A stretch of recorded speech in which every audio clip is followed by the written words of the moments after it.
Escuchemos a un miembro del personal, Alberto. Él es director asociado en la Oficina de Admisiones, quien no solo ayuda a los estudiantes a navegar el camino hacia la universidad, sino que también ha comenzado su propio camino a obtener su maestría aquí en NJIT. Alberto. Hola Lorena, gracias por la introducción. Saludos mi gente. Desde niño mis padres siempre me hablaron sobre la importancia de la educación y con esa idea en mente emigraron de la República Dominicana para darme a mí y a mis hermanos la oportunidad de estudiar en los Estados Unidos. He estado en NJIT desde el 2015 y ahora soy director asociado en la Oficina de Admisión. He visto de primera mano cómo NJIT cambia la vida de nuestros estudiantes.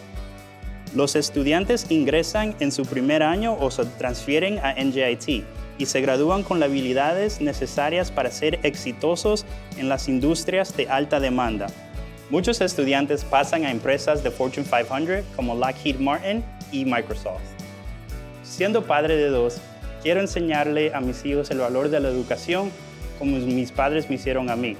Así que empecé mi maestría en NJIT para predicar con el ejemplo.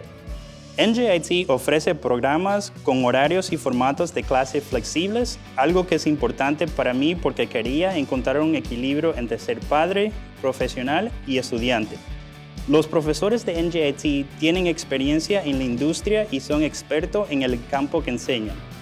Las clases son prácticas, colaborativas y proveen experiencias interdisciplinarias. Todo esto ha sido realmente beneficioso para mi crecimiento como estudiante y en mi trabajo en la oficina de admisión. NJIT ofrece una educación de calidad a un precio asequible y un campus hermoso, situado solamente 20 minutos afuera de la ciudad de Nueva York.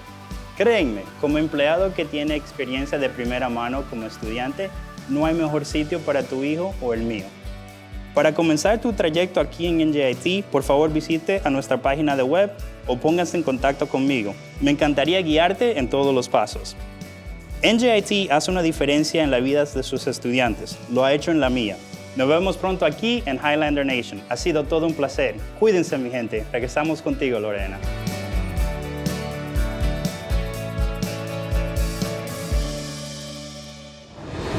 Alberto, representas a NJIT como un embajador excepcional.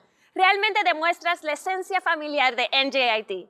Te deseo mucho éxito en tus estudios y presiento que algunos de tus pequeños también se matricularán aquí en el futuro. Abrazo, Alberto.